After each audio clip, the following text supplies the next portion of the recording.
여러분, 만약 조선 왕조 500년의 역사가 단 한 번의 은밀한 모의와 이름 모를 단체의 움직임으로 송두리째 뒤 바뀔 뻔했다면 과연 믿으시겠습니까? 왕조의 심장을 겨눈 날카로운 칼날. 그 뒤에는 도대체 누가 숨어 있었을까요? 오늘 우리는 역사의 기록 속에 파묻혀 있던 한미지의 그림자를 찾아 나서는 여정을 시작해볼까 합니다. 단순히 오래된 옛 이야기가 아니죠. 조선 왕실의 절대적인 권위에 정면으로 도전했던 이 숨겨진 세력. 그들이 남긴 충격적인 흔적과 오랫동안 묻혀있던 진실을 함께 파헤쳐 볼 겁니다. 인간의 뜨거운 욕망과 고귀한 이상이 어떻게 뒤엉켜 한 시대의 거대한 드라마를 만들어냈는지 그 격동의 서사 속으로 깊이 빠져들게 되실 겁니다. 자, 그럼 베일에 쌓인 그들의 이야기를 지금부터 시작해. 때는 바야흐로 16세기 말. 조선은 폭풍전야와 같은 혼돈의 시기를 보내고 있었습니다. 아직 임진왜란이라는 거대한 참화가 닥치기 전이었지만 나라 안팎으로는 이미 심상치 않은 기운이 감돌고 있었죠. 조정은 동인과 서인이라는 두 거대한 붕당으로 나뉘어 서로를 맹렬히 견제하고 있었고 그 갈등의 골은 날마다 깊어져만 갔습니다. 백성들의 삶은 고달팔고 미래는 한 치 앞도 내다 볼 수 없는 안개 속이었죠. 바로 이런 불안정한 시대의 틈바구니에서 한 인물이 호련히 등장합니다. 그의 이름은 정열입. 정열입은 처음에는 서인 세력에 촉망받는 젊은 학자였죠. 뛰어난 학식과 비범한 재능으로 많은 기대를 한몸에 받았다고 합니다. 하지만 그의 사상은 시간이 갈수록 당시의 통념을 뛰어넘는 매우 파격적인 방향으로 흘러가기 시작했습니다. 그는 천하공물설이라는 다소 급진적인 주장을 펼쳤는데요. 이는 천하의 모든 것이 특정 개인이나 가문의 소유가 아니라 모든 백성의 공동 소유라는 뜻입니다. 심지어 왕의 자리까지도 마찬가지라고 보았으니 그야말로 조선의 근간을 흔들 수 있는 위험천만한 사상이었죠. 한밤중 인적이 드문 한양 외곽의 초라한 초가 집이나 깊은 산속 암자에서 은밀한 모임이 시작되었습니다. 횃불의 희미한 불빛 아래 비장한 표정의 사람들이 모여들었죠. 그들은 정열입의 사상에 공감하고 새로운 세상을 꿈꾸는 이들이었습니다. 바로 이 자리에서 조선의 역사를 뒤흔들 비밀 결사, 대동계가 태동하게 된 겁니다. 이들은 단순한 학문 모임을 넘어 정열입의 급진적인 이상을 현실로 만들고자 하는 강렬한 열망으로 뭉친 조직이었죠. 대동계는 정열입의 사상을 조용히 그러나 끈질기게 퍼뜨리기 시작했습니다. 그의 이야기는 입에서 입으로 전해지며 점차 더 많은 사람의 마음을 사로잡았죠. 혼란스러운 시대에 새로운 희망을 갈구하던 이들에게 정열입의 천하공물설은 마치 한 줄기 빛처럼 다가왔을 겁니다. 어쩌면 그들은 그저 더 나은 세상을 꿈꿨던 것일지도 모릅니다. 하지만 그들의 은밀한 움직임은 이미 조선 조정의 거대한 미스터리와 음모의 그림자를 드리우기 시작했습니다. 아무도 모르게 조용히 그러나 걷잡을 수 없는 불씨가 타오르고 있었던 것이죠. 이 작은 불씨가 과연 어떤 거대한 불길을 일으킬지는 아직 아무도 알 수 없었습니다. 그저 시대의 불안감 속에서 새로운 바람이 불어오고 있다는 어렴풋한 예감만이 존재했을 뿐입니다. 그 예감은 결코 헛된 것이 아니었습니다. 대동계는 단순한 학문 토론의 장을 넘어 실제적인 변화를 꿈꾸는 거대한 움직임으로 진화하고 있었죠. 마치 땅속에서 조용히 뿌리를 내리던 씨앗이 마침내 싹을 틔우고 줄기를 뻗어 올리듯이 말입니다. 정열입의 사상은 이제 더 이상 몇몇 지식인의 머릿속에만 머무르지 않았습니다. 그의 이상은 민초들의 가슴속으로 스며들었고 전국 각지에서 뜻을 같이 하는 이들이 비밀리에 모여들기 시작했죠. 마치 거미줄처럼 촘촘하게 엮인 조직망이 조선팔도 곳곳에 드리워지고 있었던 겁니다. 그들은 단순히 글을 읽고 토론하는 데 그치지 않았습니다. 조용한 밤, 인적이 드문 산속 깊은 곳에서는 칼날 부딪히는 소리와 함께 땀방울이 흩날렸죠. 대동계는 무술 훈련을 시작하며 단순한 학문 집단이 아닌 유사시 스스로를 지키고 새로운 세상을 만들어갈 실질적인 힘을 갖추기 시작했던 겁니다. 어둠 속에서 맹렬히 단련되는 그들의 모습은 단순히 개인의 무예를 넘어 공동의 목표를 위한 결연한 의지를 보여주는 듯했습니다. 그들은 새로운 시대에 모두가 평등하고 주인이 되는 세상을 위해 기꺼이 몸을 던질 준비를 하고 있었던 것이 이들의 은밀한 움직임은 점차 커져갔고 그 소문은 바람을 타고 한양의 조정까지 흘러들어갔습니다. 천하 공물서를 외치며 왕권에 도전하는 듯한 정여립의 사상과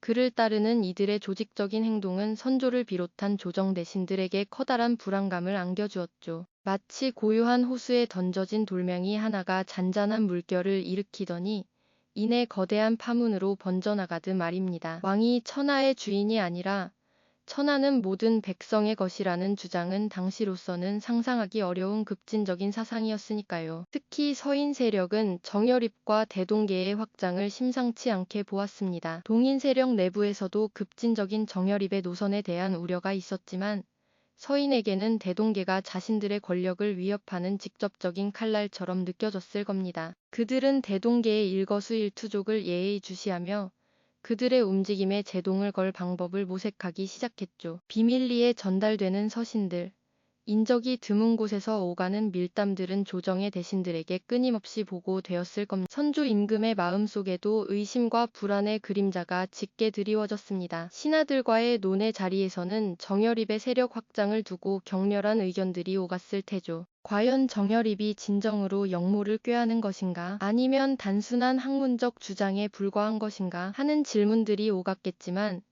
불안감은 쉬이 가시지 않았을 겁니다. 왕조의 근간을 뒤흔들 수 있는 위협 앞에서 조정은 마치 폭풍전야의 바다처럼 겉으로는 평온해 보이지만 그 속에서는 거대한 경랑이 일렁이는 듯한 위태로운 분위기에 휩싸였습니다. 대동계가 꿈꾸던 이상은 점차 현실의 벽에 부딪히며 단순한 꿈이 아닌 정치적 갈등의 한복판으로 들어서게 됩니다. 그들의 순수한 열망이 과연 어떤 결과를 초래하게 될지, 그리고 이 긴장감 넘치는 상황이 어떤 파국으로 치닫게 될지는 아무도 예측할 수 없었을 겁니다. 거대한 역사의 소용돌이가 이제 막 시작되려 하고 있었으니까요. 그 소용돌이의 중심에는 정여립이라는 인물이 서 있었죠. 그의 이상이 담긴 대동계가 단순한 학문 공동체를 넘어 세상을 뒤바꿀 잠재력을 품고 있다는 소문은 이미 조정 깊은 곳까지 파고들었을 겁니다. 결국 1589년 가을, 그 불안한 예측은 현실이 되고 말았습니다. 황해도 관찰사 한 응인으로부터 정여립이 영모를 꾀하고 있다는 충격적인 고변이 선조에게 전해진 것이죠. 이는 바야흐로 조선건 국 일에 전례 없는 피바람이 불어닥칠 전조였습니다. 선조는 이 보고를 듣고 경노했습니다. 왕조의 근간을 뒤흔들 수 있는 중 대한 영모 사건이었으니까요. 정여립에게 곧바로 체포 명령이 떨어졌고 그는 진안죽도라는 외딴 섬으로 피신했지만 결국 광군에게 포위당하고 말았습니다. 그는 자신의 이상이 이처럼 비극적인 파국을 맞이할 줄은 꿈에도 몰랐을까요? 아니면 이미 모든 것을 예견하고 있었을까요? 결국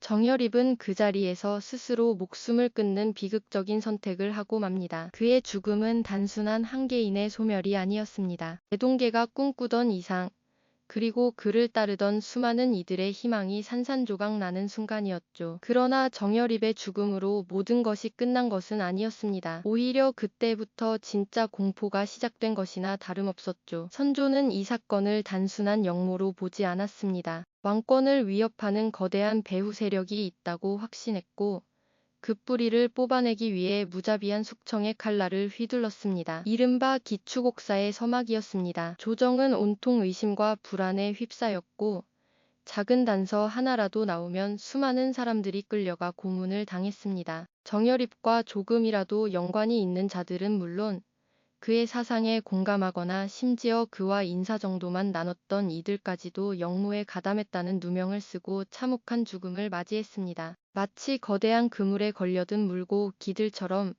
수많은 학자와 관리들이 옥에 갇히고 수레에 실려 압송되었으며 잔인한 신문 끝에 처형당했습니다. 그들의 울부짖음과 절규는 한 시대를 뒤덮는 비명처럼 들렸을 겁니다. 그야말로 피로 물든 기록이 곳곳에 새겨졌죠. 이 과정에서 동인과 서인 사이의 정치적 갈등은 극에 달했습니다. 서인 세력은 이 기회를 놓치지 않고 동인 세력을 영모의 배후로 몰아붙이며 대거 숙청했습니다. 정적을 제거하기 위한 피비린내 나는 권력 다툼은 대동계가 꿈꾸던 평등하고 공정한 세상과는 너무나도 거리가 멀었죠. 왕실의 권위는 강화되었지만 그 대가는 너무나도 참혹했습니다. 수많은 지식인과 백성들이 희생되었고 조선 사회에는 깊은 상처와 불신의 씨앗이 뿌려졌습니다. 과연 정열입은 진정으로 왕조를 뒤엎으려 했던 역모자였을까요? 아니면 시대의 모순에 저항하며 새로운 이상을 꿈꿨던 비운의 개혁가였을까요? 그에게 씌워진 역모라는 굴레는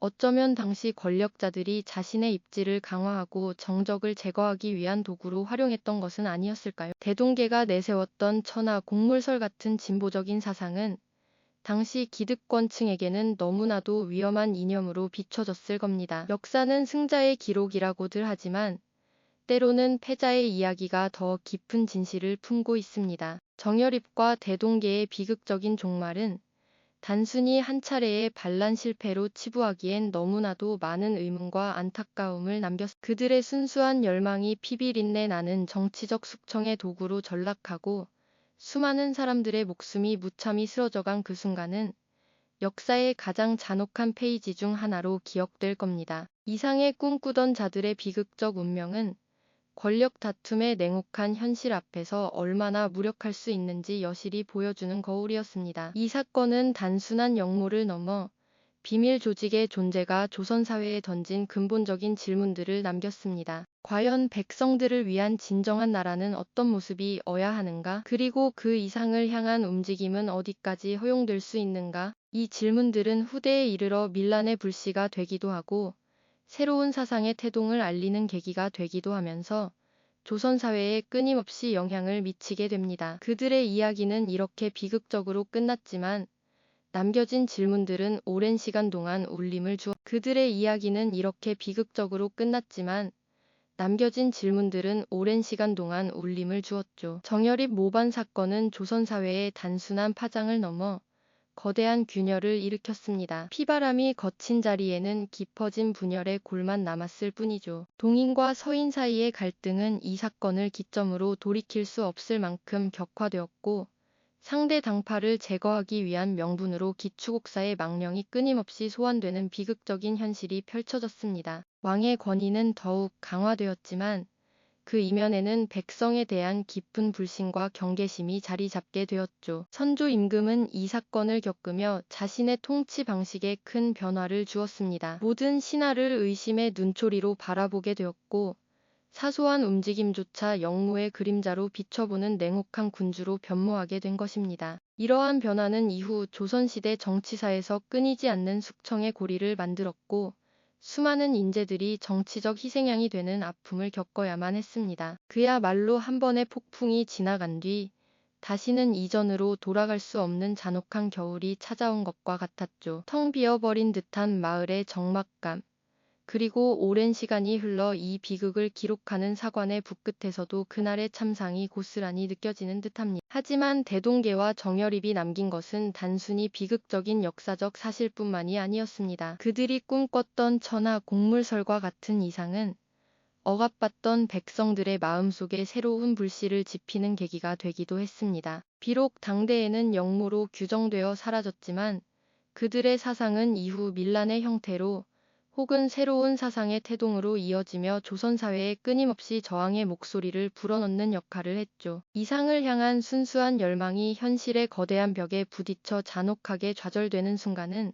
수많은 사람들의 피와 눈물로 얼룩진 채 한 시대의 희망을 절망으로 바꾸는 비극적인 클라이맥스였습니다. 과연 정열입은 진정으로 왕조를 뒤엎으려 했던 역모의 주동자였을까요? 아니면 급변하는 시대의 흐름 속에서 기득권 세력의 정치적 희생양이 되었던 것일까요? 권력을 향한 인간의 끝없는 욕망과 이상을 꿈꾸는 자들의 순수한 열정이 얽히고 설킨 복잡한 실타래는 여전히 풀리지 않은 채 우리 앞에 놓여 있습니다. 수많은 사람들이 피를 흘리며 쓰러져간 그 현장에서 우리는 역사의 잔인함과 동시에 이상을 향한 인간의 꺾이지 않는 의지를 동시에 엿볼 수 있죠. 조선시대 비밀 조직의 이야기는 단지 오래된 과거사로 치부할 수만은 없을 겁니다. 권력을 향한 인간의 본능적인 욕망, 그리고 이상과 냉혹한 현실 사이의 깊은 괴리, 나아가 진실을 은폐하려는 시도가 어떻게 역사를 왜곡하고 비극을 낳았는지 생생하게 보여주지 않습니까? 오늘날에도 여전히 우리 사회 곳곳에 존재하는 비밀스러운 움직임과 그 영향력을 되돌아보게 하는 깊은 울림을 전해줍니다. 역사는 승자의 기록이라고들 하지만